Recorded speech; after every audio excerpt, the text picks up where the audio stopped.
страшного.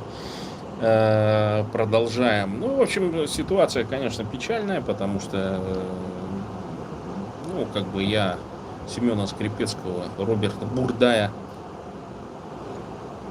знал лично, но могу сказать, что не поддерживал с ними каких-то близких взаимоотношений, да и понятно, что уровня мы несколько разного, то есть Скрипецкий был известен по всей России в определенных кругах, так скажем, и вообще, в принципе, достаточно давно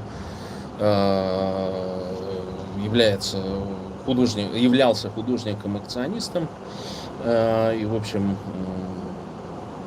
достаточно известным, в том числе в узких кругах, так скажем, ценителей его деятельности, в общем-то, созидал, творил новую реальность по мере возможности. Ну, естественно, что таких ярких личностей русский режим не любит. Раньше их закрывали психические больницы, значит, пытались лечить и так далее, называя их искусство дегенеративным, хотя на самом деле это вот исключительно Скрипецкий, я могу сказать, что это русский художник, который, в общем-то, через свои картины, он показывал вот эту всю сущность русского мира. Если вы посмотрите эти уродливые, абсолютно аморфные, без такие вот дегенеративные морды, которые он там рисовал. И ведь это реальность, то есть я вот, например, помню там, значит, из своей юности, молодости, что у таких вот дегенератов было вагон и маленькая тележка у нас в Бурятии, особенно в районе ПУЗ, там вот эти наркоманы, алкаши, алкоголики, вот эта вся масса, она потом повымирала частично, они вернулись в свои эти, значит, Воронеже, там, Ингрии и все прочее, из которых выехали, да, потому что мы знаем, что Бурятия в одно время, продав трехкомнатную квартиру какому-нибудь буряту, да, который залезает там в ипотеку и так далее, они могли там где-нибудь у себя в Воронеже 3 или 4 квартиры купить. Ну, такова разница в цене была, ну и, в общем-то, многие были очень даже довольны, что по коммунистической путевке, по комсомольской путевке приехали куда-нибудь в Улан-Удэ, там отработали, жир, сливки собирали, в то время как буряты там за трудодни трудились, значит, в этих колхозах, совхозах, значит, там шерсть выращивали, баргойскую баранинку на московские стола, да. И вот эти вот морды, да, ну, это действительность. То есть Скрипецкий, он обнажал вот этот европейский фасад, который хорошие русские там старательно выстраивают до сих пор, да, везде там вот этого сейчас снова Карамурзу крутят там и так далее, да, то есть он там умные слова произносит, что надо же, 5 политически мотивированных дел мемориал фиксирует ежедневно. Я говорю, ну, сегодня эфир был с Баиром Бурятом, я говорю, а емкость тюрем-то? Сейчас на 20, данные были по 25 году, но я думаю, что ситуация изменилась. 300 тысяч в русских тюрьмах сидят. То есть русские тюрьмы готовы еще 300 тысяч питать, и еще 300.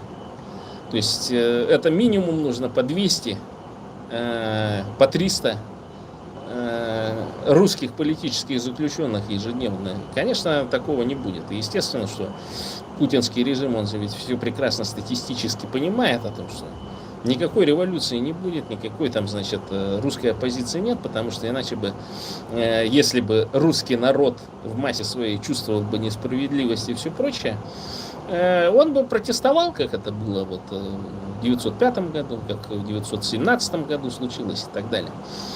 То есть временами становится, задаешь вопрос себе, а не были ли тогда люди более сознательны? Может быть, у них не было образования, может быть, у них не было, значит, тех финансовых ресурсов, которые сегодня людишки имеют, да?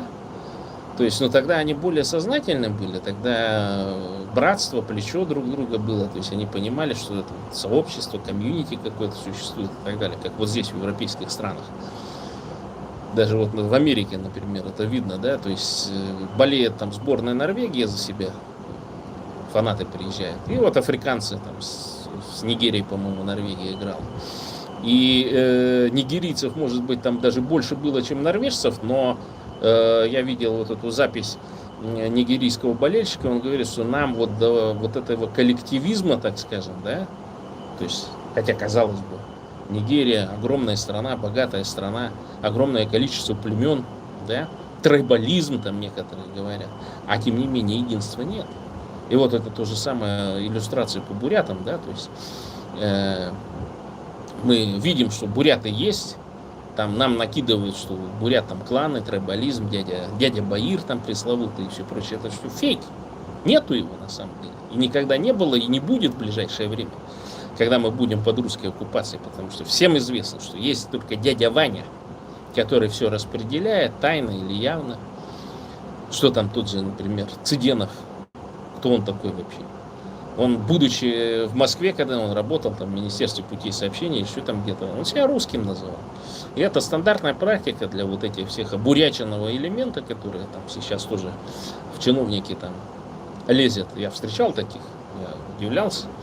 И действительно, может быть, они правы, потому что это вот какие-то азиаты, так скажем, да, то есть обуряченные. Я об этом снова повторил на эфире Баира Бурята, потому что вот сегодня, когда вопросы готовил по эфиру, и, конечно, первую часть посвятил светлой памяти Семена Скрипецкого, я вот вообще не припомню, чтобы в русском мире, да, после, я не знаю, наверное, 60-х, 70-х годов, после гибели Марченко, наверное, да, даже, я не помню, или Василия Стуса, я вот не помню, чтобы они убивали художников, писателей, поэтов. Но не было такого. То есть, и как-то была некоторая индульгенция, хотя, конечно, Семен Скрипецкий, он там писал, что ему угрожают там и так далее. Но это понятно было, потому что и мне тоже угрожают, там в социальных сетях пишут всякие гадости. Не все комментарии, которые, значит, можно под моими видео посмотреть, например, не все эти видео, не все эти комментарии, так скажем, они попадают в общий доступ, да? Частично их блокируют. Вот сейчас вот что-то, сейчас кто-то тоже пишет вот какие-то комментарии. О, неужто появился этот, как его, Батадалай Багдаев или Ясугей Сандуев? Напишите, если это вы, привет. Ну и, в общем, жалко, конечно, такого творца, такого, я не знаю, кого мы потеряли. То есть я несколько дней был в шоке, не мог отойти от этой ситуации. В общем-то, мы, значит, обсуждали это, там даже обсуждал с теми людьми, с которыми я там находился. Но как-то вот все равно люди не воспринимают. Я сказал, что был убит, на английском об этом говорил, они так как-то глазками так повели, ну, не поверили мне, что ли, и так далее. Ну, то есть для многих людей, я так понимаю, вот это вот в Европе невообразимо, что художников убивают. Они не могут этого понять. Ну, или, может быть, они не поняли, что это случилось в Польше. И как бы я вот смотрю, небольшая есть такая аморфность, так скажем, да, ну, вот убили, да убили, ну, как-то я не вижу, что общество сильно отреагировало, там, какой-то пикет под посольством организован и так далее. Хотя я знаю, что люди собираются что-то делать.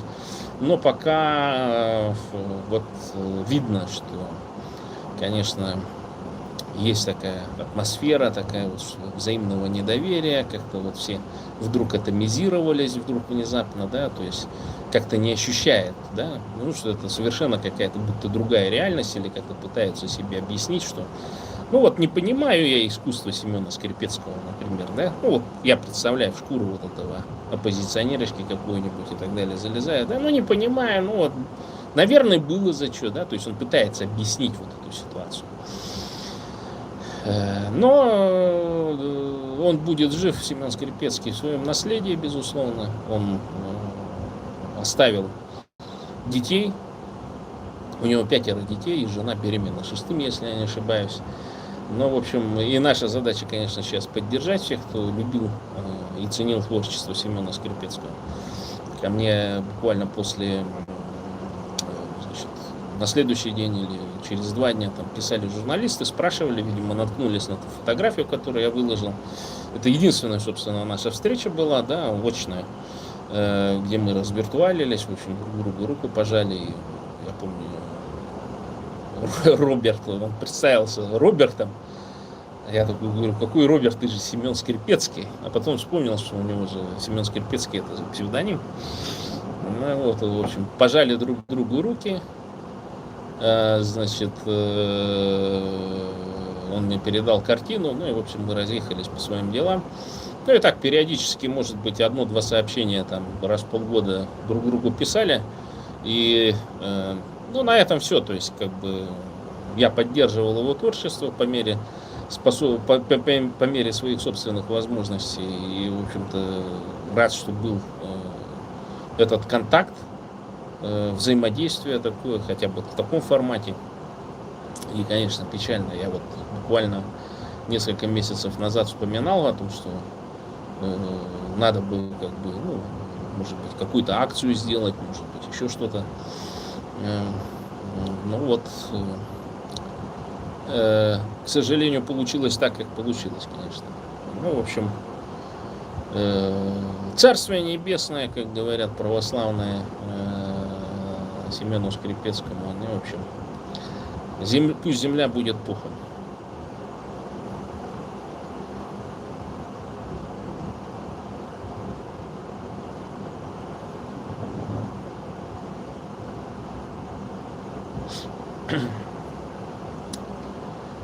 Ну и, в общем, сейчас переключимся к тому, что произошло вот за последние 2 недели, что я не выходил, значит, в прямые эфиры. Там тоже уже забеспокоились мои подписчики, значит, пишут, спрашивают, не знаю, там, боятся, может быть, там за меня или еще что-то в этом роде. Но могу так сказать, что не бойтесь, важно понимать о том, что мы это делаем не для себя, мы это делаем для будущего бурятских детей. И в этом отношении, естественно, что каждый должен понимать меру ответственности и то, на что идет. И не надо там, значит, делать большие глаза, бояться и так далее. То есть делается все, как делается. Ну и следующая тема нашего эфира, это, значит, собственно, ситуация здесь, в Польше. Тоже мы вот там кулуарно обсуждали этот вопрос по поводу того, что, ну, здесь небольшой там пиар-проект, точнее не пиар-проект, а вот такая акция о том, что, значит, Зеленский перезахоронил, ну, то есть правительство Украины, то есть это официальные были похороны, значит, был перезахоронен, если я не ошибаюсь, Мельник, один из основателей УПА, Украинской повстанческой армии, вместе с женой были перезахоронены, это были официальные государственные похороны, и, значит, нескольким подразделениям, которые воюют против русских, было присвоено звание Героев УПА.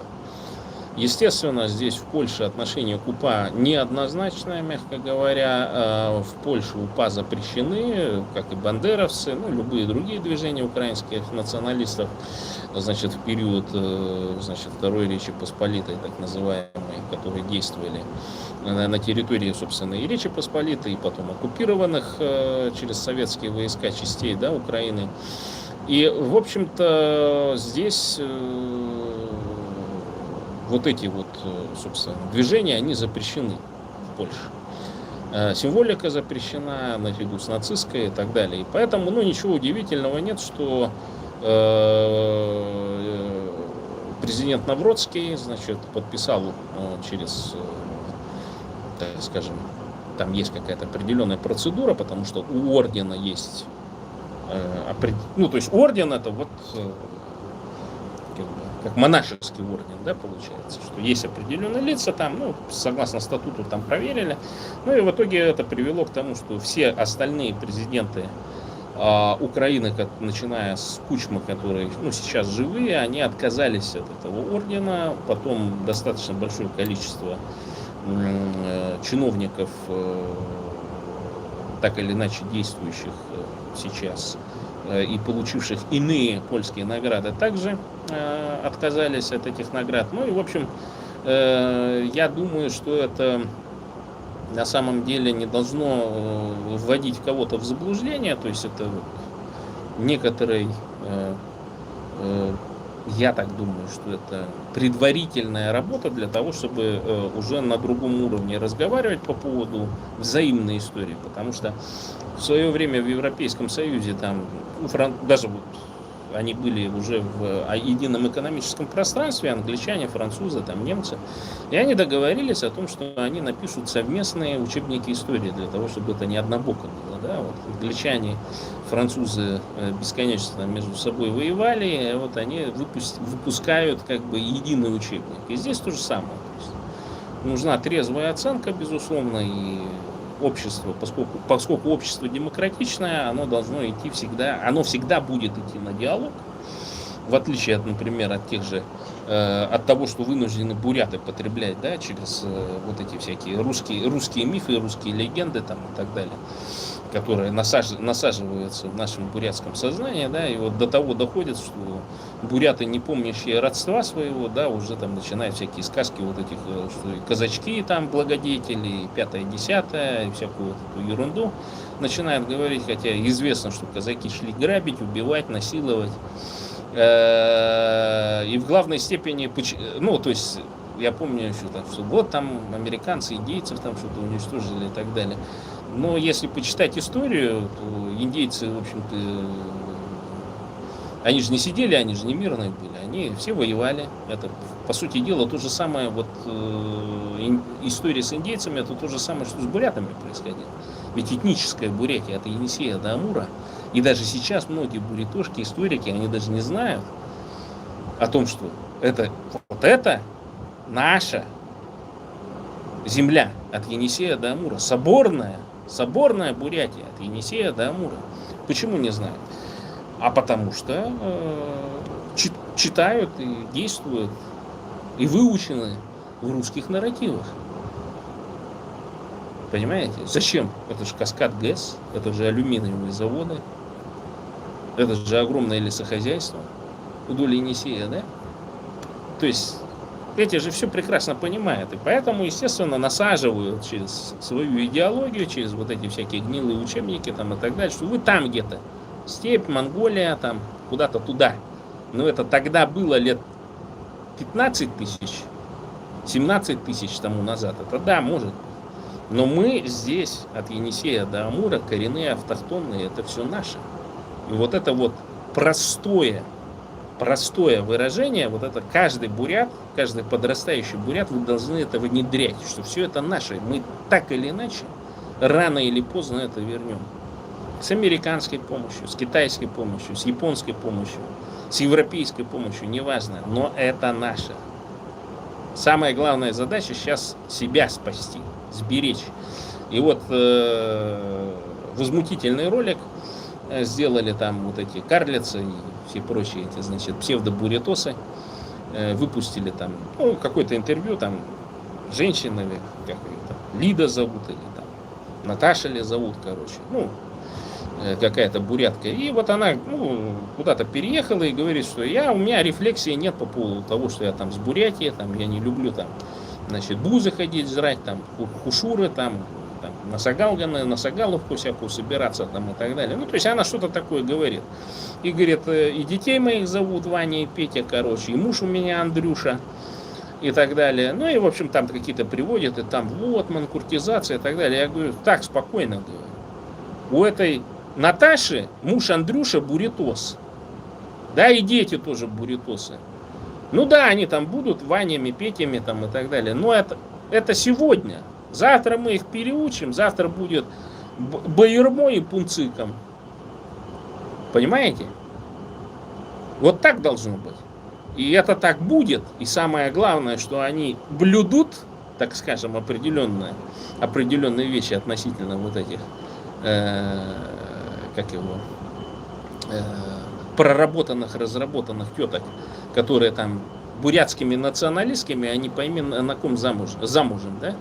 Та же Дель Понтиха, ну что такое, ну гнилуху такую пускать, хотя у тебя у самой-то муж-то кто? Или эти все красавицы, которые там завещают, у одной белорус, у другой русский Ванюшка, причем такой, ну агрессивный, судя по всему. Да, третья там Балдырка, четвертая там тоже Вьюшкова и так далее, да, вы поймите, ну, то есть ситуация да более глупая абсолютно, да, то есть когда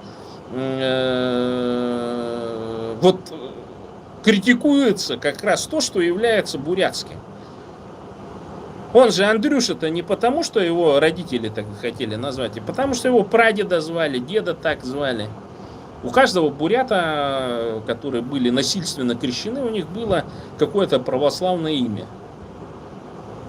Когда-то давным-давно. И называют это не просто так, а в честь кого-то обычно. Это чисто наша бурятская традиция.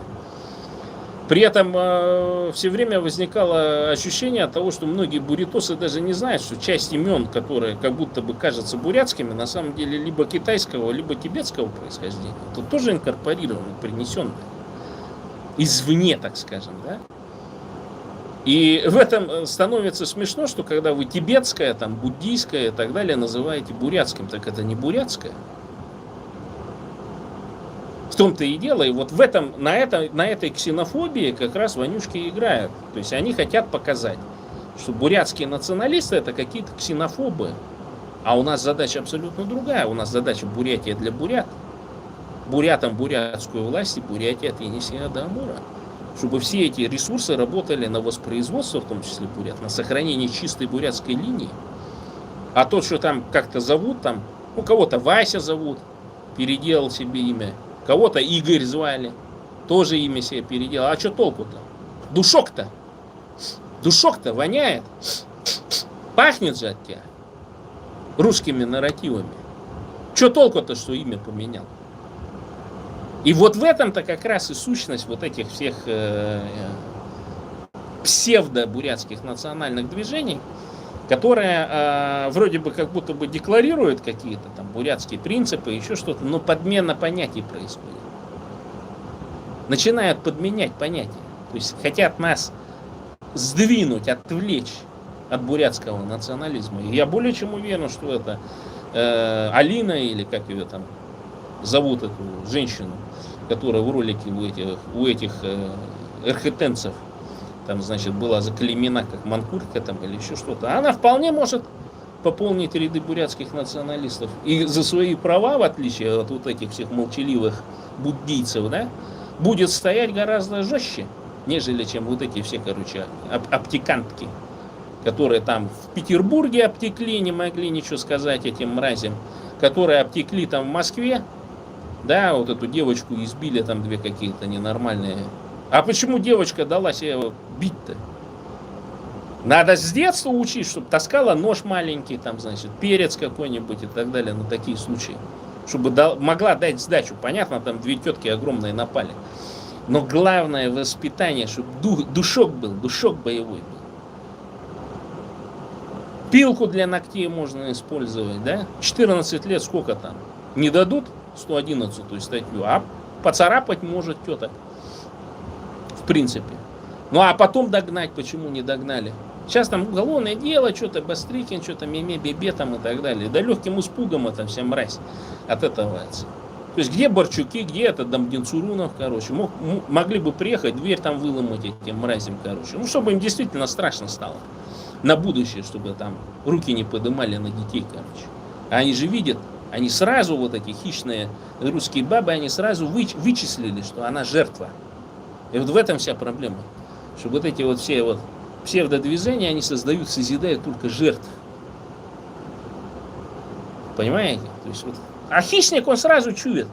Можно безнаказанно бить, уничтожать, убивать. Не огрызнется, не укусит. Понимаете? Вот в чем вся речь.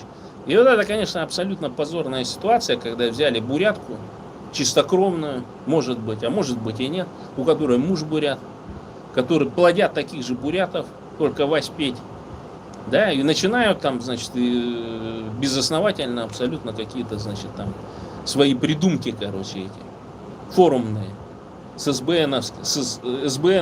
СБНовский душок вот этот начинают туда придавать и так далее. Это же позорище абсолютно. Ну и сейчас от критики псевдобурятосов перейдем, значит, к делам касаемо вот этого топлива там и так далее. Но я не буду повторяться, потому что я сегодня уже у Баира Бурята про это проговорил. Если кто смотрел, а кто не смотрел, ну то послушайте.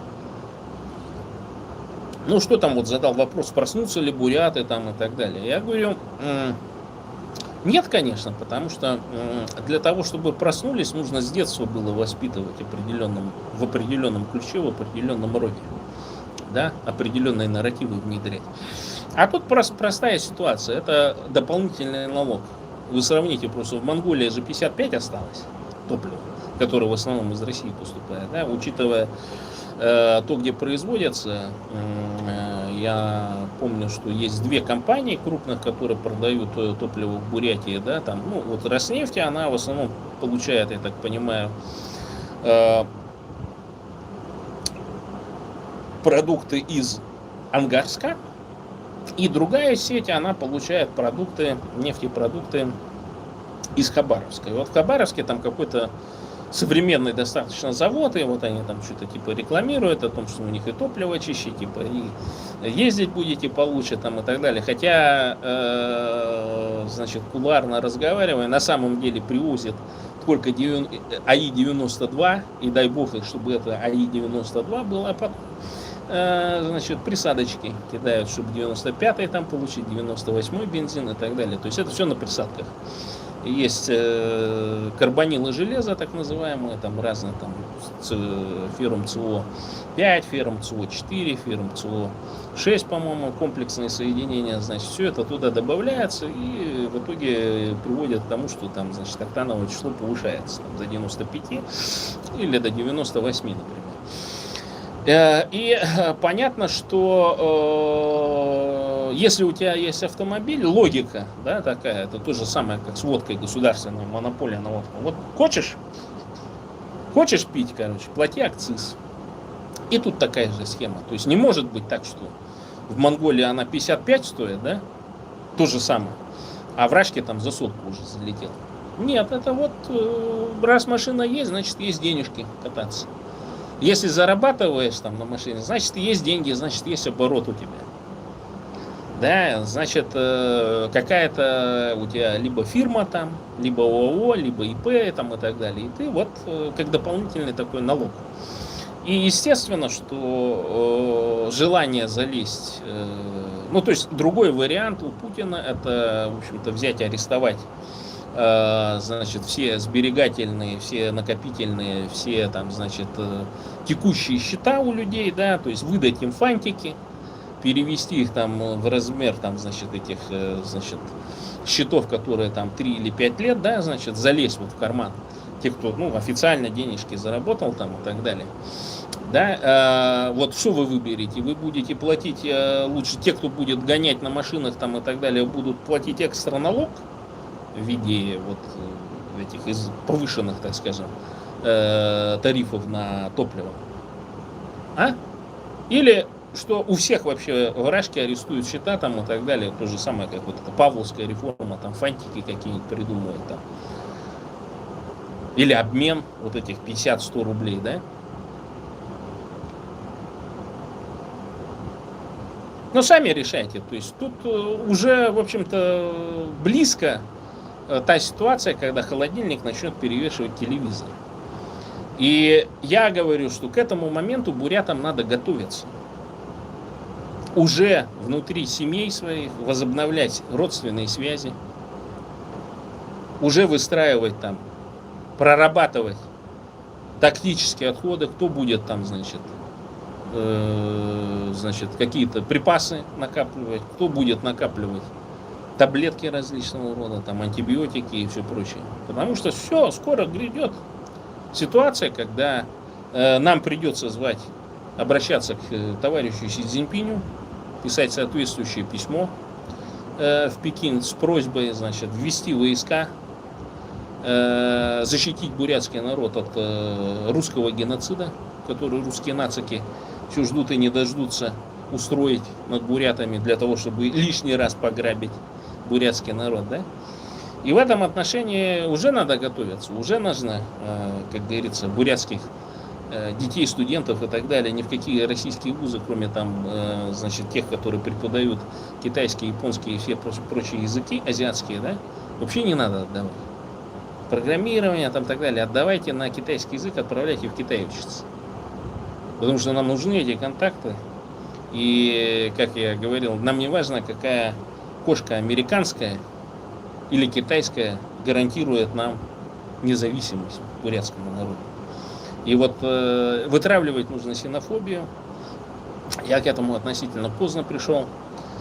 И даже не после поездки в Китай по программе Конфуция в 2017 году, немного раньше. Потому что стало очевидно, что вот эта вот пресловутая ксенофобия, которая, значит, развивается и культивируется среди бурят, это именно русская ксенофобия. То есть это русские страхи перед китайцами. И когда буряты, значит, транслируют и ретранслируют подобного рода суждения, ну, становится просто смешно, что настолько наивный бурятский народ, которого не просто ограбили, не просто унизили, а оскорбили, которого всего лишили, вот он до сих пор, значит, смотрит в рот вот этим, значит, персонажам, которых рисовал Семен Скрипецкий. Вот посмотрите его картины, это просто, ну, замечательно. То есть, такие образы собирательные. И, в общем-то, становится понятно, что нам еще далеко, нам еще идти до суверенитета, независимости. Но все может произойти достаточно быстро. Вдруг Юлька Хазагаева решит, значит, что да, хватит, как говорится, нам, хватит там терпеть это колониальное отношение, значит, нужно устроить деколонизацию в кровати, деколонизацию в постели, там, значит, и все прочее. И, значит, настроят своего русского муженька, значит, бороться за бурятскую независимость, за Бурятию для бурят. Ну, мало ли, случится такое, внезапно вдруг. И тогда, естественно, что, как говорится, народы и на обломках самовластия напишут ихние имена.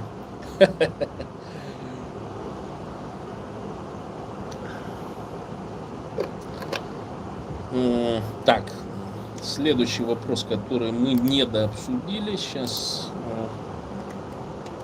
гляну.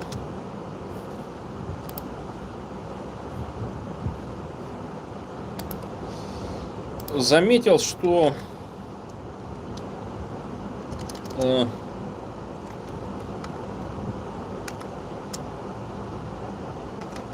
довольно тяжело говорить. То есть вот если начнешь, например, там 2-3 часа, ты можешь говорить, а когда ты сегодня дал интервью, завтра ну, потом через какое-то время еще интервью даешь, довольно тяжело. Так, следующий вопрос. Ну, это, естественно, я хотел поговорить значит, о чемпионате мира в США, да, то есть там несколько стран, я так понимаю, что Канада задействована, Мексика задействована, и, к сожалению, это вот нынешний чемпионат мира по футболу, он как-то мимо меня проходит, то есть я обычно, ну, внимательно следил, там, значит, как-то удавалось даже матчи посмотреть, я, правда, значит, в группах смотрел пару матчей через вот этот, через различного рода источники, но как-то, не знаю, сам прекратил играть, и вот после того, как сам перестал бегать за мячом, да, как-то менее стал интересоваться вообще футболом, не знаю, почему это произошло. Но, в общем, может быть, футбол он менее интересный и более предсказуемый стал. То есть, если сильная команда, хорошо там все отлажено, хороший тренер там и так далее. То есть, вот нет такого варианта, что она возьмет и так раз и проиграет, да. То есть, вот все-таки это то же самое, как с шахматами стало, да. То есть, хотя там 70-е, 80-е годы предрекали ничейную смерть шахматам и так далее, тем не менее, ну, никто не застрахован от человеческих ошибок, но в целом шахматное сообщество стало гораздо более профессиональным, чем оно было в 70-е, 80-е годы. И мало там интуитивно хорошо играть, или там какие-то корректные или некорректные жертвы делать, да, то есть сейчас в среднем уровень шахматистов очень высокий. Даже начиная там от 1900, да, от 2000 уже подготовка, ну, чувствуется, да, во всех странах на самом деле. И в этом отношении, конечно, если раньше там советские или российские шахматисты доминировали, то мы сейчас видим, что они вообще в принципе не доминируют. Хотя я не думаю, что система подготовки по тому же Ботвиннику, она сильно изменилась, да. Просто играть стали более профессионально в других странах мира. Сильно выросла узбекская команда, сильно женская команда из Казахстана выросла.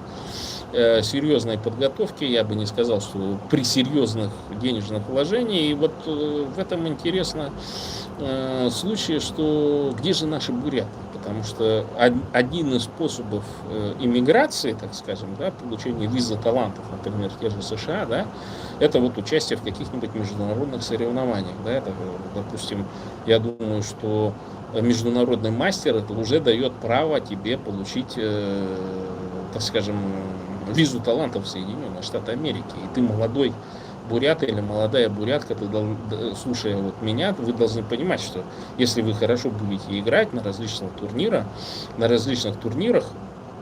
в том числе по системе FIDE с присвоением рейтинга и так далее, вот я себя недавно, вы можете погуглить меня, кстати, я себя обнаружил в рейтинге FIDE и могу похвалиться о том, что в Блиц у меня там 1500, то ли 34, то ли 84 рейтинг Элла, да, в свои, ну, такой подарочек в этом году случился. И в этом отношении я говорю о том, что шахматы это вот действительно хорошая возможность для того, чтобы там эмигрировать. И вот один из, допустим, лидеров, так скажем, виртуальной бурятской сборной, я знаю, что у него был это гроссмейстер, международный гроссмейстер, 2600 рейтинг. Он эмигрировал в Канаду и долгое время является первым номером в Канаде. Хорошо, плохо, что ли? Преподает шахматы, там, ну, свою лучшую жизнь проживает, растит детей там, и так далее. Я думаю, что там есть какая-то стипендия для таких выдающихся личностей, например. То есть не только в США можно ехать, можно в Канаду ехать, можно в другие страны Европы, например, да. В этом отношении шахматы они дают хорошую возможность для того, чтобы, да и там даже вот, что там, Инна Ивахинова, например, даже, да, сколько у нее, 2300 или 2400 рейтинг, женский гроссмейстер фидешный, там, значит, депутат Народного Урала, правда, видимо, слишком послушная, короче, да, то есть куда-то что-то последнее время о ее деятельности ничего не слышу, ну, может быть, замуж вышла там, да, сократила какую-то тренерскую работу и так далее. Но, тем не менее, вот я говорю, что это хорошая возможность для того, чтобы дополнительно, так скажем, к всем вашим знаниям развивать вот это направление. Жаль, что я в те 90-е годы, мне лень просто было ходить там на этот, на шахматный клуб, там, на ПВЗ. А то, кто его знает, может быть, 2100, 2200 бы, может быть, было, то есть был бы каким-нибудь там, значит, я не знаю, там, перворазрядником, например, да, там сколько, 1900 бы был рейтинг. В принципе, нормально. Сейчас тоже не поздно, конечно, начать заниматься, там, книжки умные читать и так далее, но вообще я вот заметил, что я работал на вот этом Rapid Super Blitz и заметил, что я стал меньше ошибок допускать. И вот, в общем-то, в некоторые партии, вот сегодня перед эфиром как раз играл, Блиц 5 минут, да, без добавления. Ну и, в общем-то, как-то рукой уже хожу и, в общем, обыграл на 100 рейтинга, на 100 пунктов себя выше человечка, да, ну, удивился, думаю, да, надо же. При этом, как бы не сказать, что я получил какую-то очень хорошую позицию в самом начале, но не допуская ошибок, в общем-то, сыграл достаточно сильно, и даже противник меня похвалил.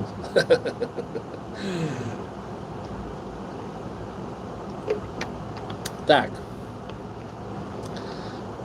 Ну, возвращаясь к Соединенным Штатам Америки, ну, в общем, тоже был шанс у вас сейчас поехать в Соединенные Штаты Америки, там остаться, хотя я не знаю, конечно, там сейчас айтишники довольно жестко там работают, я вот в Твиттере подписан на их аккаунты, вот один из недавних моментов, я лишний раз поражаюсь, насколько богатая эта страна, да, там, значит, видео показывают, что полицейские арестовывают якобы гражданок Румынии, то есть они назвали, что они с Румынии, значит,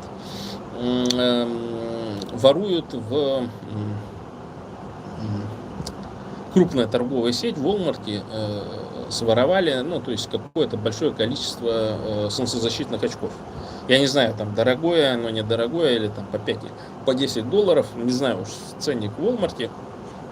Ну и, в общем, они, значит, сидят и там показан кусок видео, когда они, значит, их арестовали, посадили, значит, в полицейскую машину, и с полицейской машины камера записывает. И одна, другой говорит, что это не крайм, это не преступление, то есть это как будто бы административка, да.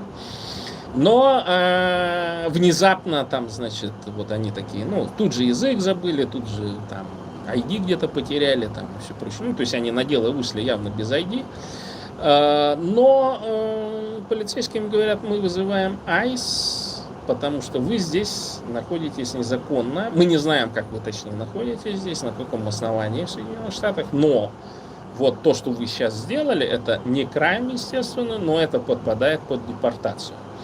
И тут же видно по лицам, что все они прекрасно понимают, что хорошо они говорят на английском языке. Вполне возможно, что они уже в США там больше 5 или 10 лет находятся. И воровство это вот у них такой, ну, может быть, основной даже источник дохода. Потому что там вот некоторые там тиктокеры там и так далее показывали, как из Соединенных Штатов Америки, там, значит, в какие-то Африки там и так далее формируют целые контейнеры. Ну, то есть вот всякое барахло там находится там и так далее, или там навье даже там и так далее, все это в контейнер формируется и без какой-то растаможки, без этого из Америки отправляют сюда в Африку, в другие страны там, короче, ну вот эта вся родня, она живет от того приработка, которая, то есть они отправили человечка, заплатили деньги, он там через Мексику прошел и так далее, и обратно он возвращает товаром, которые они могут продавать где-нибудь в Африке или там в Европе. И я думаю, тоже есть такие методы обхода, то есть вот грабят Америку все, кому не лень. Я спрашиваю, то есть вот своих знакомых, которые в США находятся и так далее, я говорю, ну вот хоть известно, чтобы ну, какой-нибудь бурят вот на этом мошенничестве с Medicare, например, да, вот с этими там фраудами по поводу этих хосписов там и так далее, да, там какие-то сотни миллионов, миллиарды долларов выставленных фейковых счетов. Но я понимаю, что туда очень сложно в такую систему залезть, это все-таки мафиозные, там всякие вещи там и так далее, но тем не менее, там армяне были заняты, да, там, ну, их называют русская мафия, потому что, в общем-то, всех с постсоветского пространства называют русская мафия, да, если там только, например, грузины и армяне, там, азербайджанцы, да, все вместе работают с греками, там, они все равно будет русская мафия, то есть тут Russians, не надо понимать, что это русские, да. Теоретически в Russians мафия могут и узбеки, и таджики, там, казахи входить и так далее. Ничего удивительного в этом нет. И я думаю, а вот представляете, если бы немножко количество революционеров, ну вот по-настоящему революционеров, не забитых бурятошек, да, выехало бы в США, и они бы вот этим занимались. Не где-то на вышках там работали, и пьянствовали, там, пьяные эфиры вели, да, а вот конкретно нормальными вещами занимались, да. Или не на фурах там на этих катались никчемных там, значит, без действительного сидел там и так далее, да? Понимаете? Вот нормально, так мы бы миллиард за год бы сделали для того, чтобы сделать революцию в Бурятии, запустить все вот эти процессы, так скажем. По подготовке где-нибудь в джунглях Колумбии, значит, на бывших базах Контрас. По подготовке боевых бурятосов. Это же шикарнейшая возможность была, да? И с другой стороны, ты понимаешь, что, ну да, ну может быть это вот действительно бурятосов так сильно раздрессировали. Вот эта вот собака, которая никогда не укусит. Да, не волк, а собачонка, баллоночка такая. Как вот эти, как его, собачки такие есть. там в сумочках, которые носят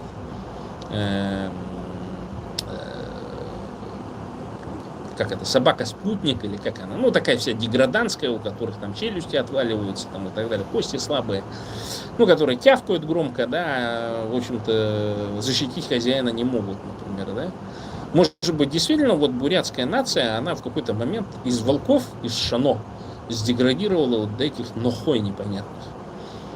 И в нашем-то представлении, что собака это крупная какая-нибудь, сенбернар там какой-нибудь, там, кавказец там, да, с большими зубами и так далее, который, ну, теоретически там может раз на раз там с волком, может быть, даже забороть. Но в практике волк, даже самый слабенький, короче, он собаку заманит,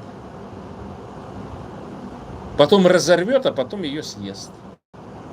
То есть это вот так делается в реальности, да? И вот ты понимаешь, что может быть действительно еще одно-два поколения нужно для того, чтобы буряты пожили нормальной просто жизнью, чтобы их отпустило, чтобы вот этот русский мерзкий дух с них вышибло. И ждать этого там 20-30 лет придется, чтобы следующее там поколение свободных бурято-американцев выросло, например, да? Свободных вот от этих русских пут. Но в какой-то момент времени ты понимаешь, что вся вот эта псевдо вот эта национальная, значит, элита, она так или иначе заражена вот этими нарративами русскими. Да, вот это бурят-монгольство, русская идеология в чистом виде. Она же не призывает нас к независимости и суверенитету по заветам там Чингисхана, короче. Отзавоеваться нужно там, памятник Чингисхану воткнуть там и так далее. Вот что-то я не вижу такого, чтобы они там что-то подобное говорили там и так далее. Не, ну просто как ларп, как вот это, знаешь, косплейство, да, там, ну, может, в лучшем случае там какие-то там доспехи псевдо надеть, значит, пострелять из лука, там, еще там что-то там вроде кости поразбивать там, да. А для чего кости-то? Почему кости-то разбиваем? Национальная игра-то почему возникла? Потому что русские в свое время запретили бурятам упражняться с холодным оружием. Вы же не понимаете вот эту основу. Даже этого нету нигде не написано. То же самое происходило с башкирами, с татарами. Там сотни лет, они на сотню лет раньше попали под, значит, влияние, да? А когда ты не можешь, значит, металл обрабатывать, когда кузнецы запрещены, их истребляли кузнецов среди башкир, среди татар. Потому что они боялись, русские, что кузнецы откуют оружие, откуют кочуги и так далее. То автоматически вместе с этим сдеградировало сельское хозяйство. Плуги невозможно было делать, еще какую-то утварь, гвозди. И у бурят то же самое было. И вот почему кости-то начали бить. И многие забыли. Ну, вот это бурятское там искусство там и так далее. Помню, тогда тоже с одним дураком спорил, короче. Я говорю, да не делали буряты, я говорю, никогда лука из березы. Нет, говорит, дед, вот мы делали и так далее. Я говорю, из березы делали венки луки. Почему? Потому что на белку, там, на какой-нибудь суслика, там, ослика там, и так далее, это сойдет, хватит. Там много силы не надо, оглушило, дальше там камнем добил там, или еще чем-то. А боевой лук, он делался из абрикоса, который русские, придя, казачки, уничтожили, выжигали эти абрикосовые рощи, потому что они знали, что композитный лук, который пробивает их броню, он делается в том числе из абрикоса местного, который в обилии произрастал вдоль Селенги и так далее. А сейчас вы его найдите, попробуйте.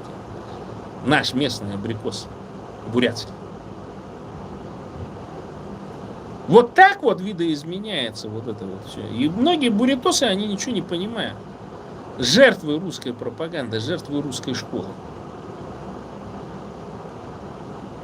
С другой стороны, что их винить? Это же, ну, люмпино-комбедовцы, это же понятно, у них история началась вот с того момента, как их в колхоз загнали. Бывает такое, да, случается. Но задача как раз бурятских националистов вывести, пробудить этот народ на защиту своих собственных прав, на защиту собственных ресурсов и на защиту будущего бурятского народа, бурятских детей. Почему об этом никто не говорит? А потому что сложная тематика. Ну как они будут на это говорить, когда у них там Вася, Петя и все прочее. А вот эта вот Наташка с мужем Андреем, она для них вот как бельмо на глазу. Как это надо же? Вроде там и что-то говорит. А что там? Ну понятно, бузы, что там, по бузам что ли переживать, по шуленам там, по шарбинам. Это же все китайское, это инкорпорировано тоже. Это буряты тоже слимонили, это северокитайские блюда и так далее. Потому что мы ели мясо с луком, вот бухлер. Никакой картошки там, ничего этого не было. Картошку с голодухи стали добавлять, потому что плойка мяса, порция мяса уменьшилась, когда в колхоз загнали. Понимаете? Вот так, ну, приходилось на какие-то такие блюда переключаться, которые китайцы готовили, которые жили в Курумкане, там, Баргузине, там, Яравно, еще кое-где, там, на югах где-то. И вот смотрите, когда поза стала бурятским блюдом, национальным, в 70-е годы только, вот есть там исторически, точно можно проследить, когда включили эту бузу в этот, значит, список этих блюд народов СССР. И когда там при Мадагоеве, значит, распорядились эти бузы готовить по всем столовым и сделали целое предприятие, которое пароварки начало готовить. Беспонтовые эти пароварки, вот этот на эмаль посуде было внутри. Это же все вот в исторически известно. Хороший пример для того, чтобы посмотреть, когда вот эта культурная апроприация сделалась. А почему? Мясо, тесто, углеводы плюс белок, да? Жирок. Это блюдо, которое позволяло, значит, сберечь, ну, то есть, чтобы человек вес набирал банально. Особенно после войны это было очень характерно. И поэтому, естественно, вся вот эта нездоровая пища, она была направлена на что диета советского человека. Чтобы при минимуме максимум закреплялось в организме. И сейчас у бурят какие проблемы? Холестерин повышенный, сердечно-сосудистые заболевания, да, вот бузы и водка, да, там что еще, там шарбин, там шулен, там вот это вот все естся в огромном количестве, запивается потом все сладким, сладеньким чаем, там, как там, хлеб, масло, сахарок, вот такие примитивные все эти блюда там и так далее. Ну, естественно, что и возраст, все эти сосуды забиты у людей. А если бы одним мясом питались, на кето-диете бы находились, например, да, то дорого в наших условиях сидеть на одном мясе. Это вот я за один присест смогу съесть там несколько килограммов мяса, короче.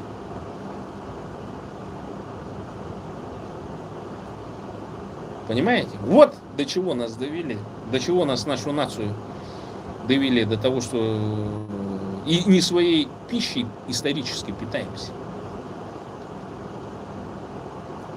Настолько бедно, настолько убого и примитивно мы стали жить в русском мире.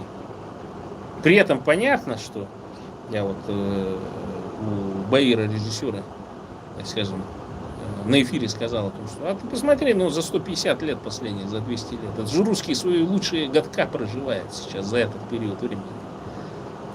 Никакого у них там крепостного права, практически не голодают, нет таких. И все сосут деньги из украденных наших ресурсов. И, конечно, они не собираются этого ничего отпускать. Они хотят это держать в своих руках. И вы должны понимать, буряты, что мы боремся не просто с путинским каким-то режимом, не против каких-то там русских оппозиционеров там, или еще прочее. Мы боремся с русским миром. И это наша основная задача. Вы должны у себя в мозгу, вы должны у себя внутри семьи разработать новые системы бурятского воспитания своих детей, внедрять простые нарративы. Бурятия для бурят, бурятам бурятскую власть, Бурятия от Енисея до Амура. Только так и не иначе. Всем пока и до новых встреч, дорогие.